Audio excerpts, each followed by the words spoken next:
Praise the Lord. आज हमारे लिए मनन का विषय संत मार्कुस के सुसमाचार से है, अध्याय 3 पद संज्ञा 20 और 21। वे घर लौटे और फिर इतनी भीड़ एकत्र हो गई कि उन लोगों को भोजन करने की फुर्सत नहीं रही। जब ईसा के संबंधियों ने यह सुना तो वे उनको बलपूर्वक ले जाने निकले, क्योंकि कहा जाता था कि उन्हें अपनी सूध बूध नहीं रह गई है। क्रिस्त में प्यारे भाई और बहनों, थोड़ा सा अजीब सा सुसमाचार आज हमारे बीच में है। प्रभु का जीवन में प्रभु के सगे संबंधियों का इतना कोई रोल हमें देखने को नहीं मिला है। हालांकि इन फैंसी नरेटिव्स में जोसेफ और मरियम की बड़ी भूमिका को हम जानते हैं, लेकिन जीवन में इतना कोई जो भूमिका है उसके बारे में नहीं है। लेकिन आज विशेष रूप से जो जिक्र है अपने संबंधियों के बारे में, जिन्होंने प्रभु को कार्य की अधिकता के बीच में से निकाल कर ले जाते हैं। कहा गया था कि उन्हें ना खाने को, ना पीने को, ना सोने को समय मिलता था, क्योंकि उनकी ख्याति बहुत बढ़ती जा रही थी। लोग उनको देखने के लिए उन पर उमड़ पड़ा करते थे, तो इस वजह से उन्हें बिल्कुल फुर्सत नहीं थी। स्वाभाविक बात है कि इस प्रकार एक टाइट शेड्यूल में आप कार्य करते हैं, थोड़ा बहुत इम्बैलेंस होना स्वाभाविक बात है। शायद इसके बारे में आज के सुसमाचार में कहा गया है। तो इसलिए संबंधियों के द्वारा प्रभु के जीवन में हस्तक्षेप करते हुए हमने देखा।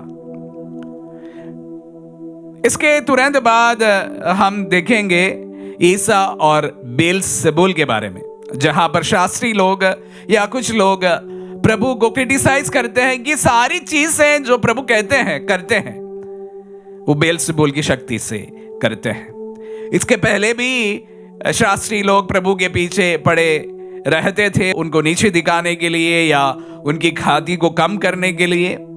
और आज हम देख रहे हैं कि उस जो सिलसिले में उनके सगे संबंधियां भी जुड़ जाते हैं, उनको रोकने के लिए, उनको निकालने के लिए, ये पता नहीं किस बात से भी। प्यारे भाई और बहनों, बस एक बात आप सबों को मैं याद दिलाना चाहूंगा। जीवन में हमें अक्सर लोगों का विरोध या लोगों की ईर्ष्या का विरोध उन तमाम लोगों से करना पड़ता है जो अपने हैं। हमें ऐसा कोई दुश्मन नहीं होता जो बड़े दूर से हो, जिन्हें हम नहीं जानते हो। हमारे अक्सर दुश्मन वही होते हैं जो अपने खासम खास होते हैं, हमारे अपने होते हैं। पारिवारिक जीवन में इस बात को हम देखते हैं, सामाजिक जीवन में भी हम इस प्रकार देख सकते हैं, और फ्रेंड्स के बीच में भी हम इस बात को देख सकते हैं। हमारे अक्सर पसंद ना करने वाले कौन होते हैं? अक्सर वे हमारे ही आसपास के लोग होते हैं। आस्तीन का साम कहा गया, ऐसा नहीं है, लेकिन हमें वे ही लोग सबसे ज्यादा विरोध करते हैं, विरोधी होते हैं, जो हमारे अपने होते हैं। और अक्सर मैं कहता हूं, जब पाप क्षमा के बारे में या क्षमा करने की बात के बारे में, जब हमें अपने लोगों को ही क्षमा करना होता है, उसका कारण भी यही है, हमारे दुश्मन अक्सर हमारे अपने ही होते हैं। जैसे प्रभु के जीवन में भी हम देख रहे हैं कि प्रभु को पकड़वाने वाला भी उनका शिष्य निकला था, और प्रभु को ठुकराने वाला भी उनका शिष्य निकला था। सभी अपने ही लोग होते हैं, क्योंकि उनके जीवन में हम आसपास, उनके जीवन के इर्द गिर्द घूमते हैं। शायद इस वजह से हमारे दुश्मन भी हमारे अपने ही होते हैं, और अक्सर उन्हें ही हमें सबसे ज्यादा विरोध का सामना करना पड़ता है।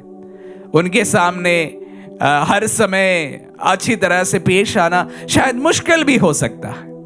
प्यारे भाई और बहनों, जब प्रभु का इन वचनों को सुना, बस यही एक बात मेरे मन में आया कि अक्सर हमारे विरोधी हमारे अपने ही होते हैं। अपने परिवार के लोग हो सकते हैं, समाज के लोग हो सकते हैं, हमारे दोस्त यार मित्र हो सकते हैं, और इतने ही जो हमारे से करीबी से जुड़े हैं, ऐसे लोग होते हैं। शायद आप जो कर रहे हैं उनसे देखा नहीं जा रहा है, आपके ऊंचाइयों को, उपलब्धियों को वह देखा नहीं जा रहा है। आपकी तरक्की से वह राह नहीं आ पा रहे हैं। इन तमाम चीजों के कारण आपके विरोध में बहुत सारे लोग खड़े होते हैं।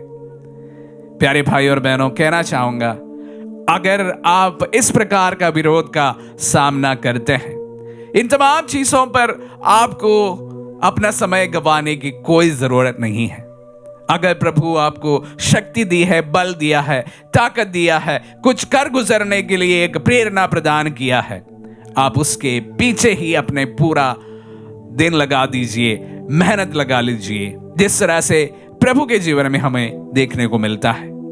विरोधियों का कोई भी वो मुकाबला नहीं करते हैं, पर जो कार्य उन्हें करना है उसी पर वो पूरी तरह से फोकस रहते हैं। इसी प्रकार हम भी हमारे जीवन में हमें जो कार्य करना है, जो चीजें हासिल करना है, जिस ऊंचाइयों को हमें पहुंचना है, सिर्फ उसी पर हमारी दृष्टि गड़े रहे, उसी पर फोकस करते हुए हम आगे बढ़ते जाए। हमेशा इस बात का याद रखें और इसका कोई मलाल हमारे दिल में ना रहे कि मेरे विरोधी, मेरे दुश्मन मेरे अपने हैं। हो सकता है ये हम पूरे दुनिया में इसी चीज को देखने को हमें मिलता है, कोई फर्क नहीं पड़ता है, लेकिन आपको आपके जो लक्ष्य है उसी पर दृष्टि गड़ाना है, उसी की ओर आपको चलना है। आपके आसपास के लोग क्या कहते हैं, आपके पड़ोसी क्या कहते हैं, आपके संबंधी क्या कहते हैं, आपके दोस्त क्या कहते हैं, आपके समाज वाले क्या कहते हैं, उससे आपको कोई भी चीज की परवाह नहीं करनी चाहिए। मैं यहां से इसलिए कह रहा हूं कि प्रभु ने यही हम सबको दिखाया है। दुश्मन थे बहुत उनके, और वो जानते भी थे कि उनको पकड़ाने वाले उनके शिष्य ही होने वाला है। उसके बावजूद भी प्रभु उनको जो करना था वो हर समय करते गए। उसी प्रकार जो लक्ष्य प्रभु ने आपको दिया है, जो चीजों को आपको करने के लिए जिम्मेदारी दी है, जो तरक्की आपको करनी है, उसी पर पूरी तरह से फोकस करते हुए जिंदगी को आगे बढ़ाए। प्रभु का वचन को सुनते समय यही प्रभु मुझे प्रेरणा दे रहे हैं कि मैं आप सबों को बता दूं कि जिंदगी में भले 1000 लोग आपके विरुद्ध खड़े हो जाए, आपके सगे संबंधी, आपके रिश्तेदार, आपके पड़ोसी, आपके मित्र, सभी कोई आपसे विरुद्ध हो जाए, लेकिन अगर प्रभु ने कोई कार्य कर गुजरने के लिए आपको प्रेरणा दी है, सिर्फ उसी पर अपना ध्यान पूरी तरह से लगाए रखे। प्रभु मंजिल आपके पास लाकर खड़े करेंगे। प्रभु आपको शक्ति दिया है तो प्रभु आपको बल भी अवश्य प्रदान करेंगे। आमीन।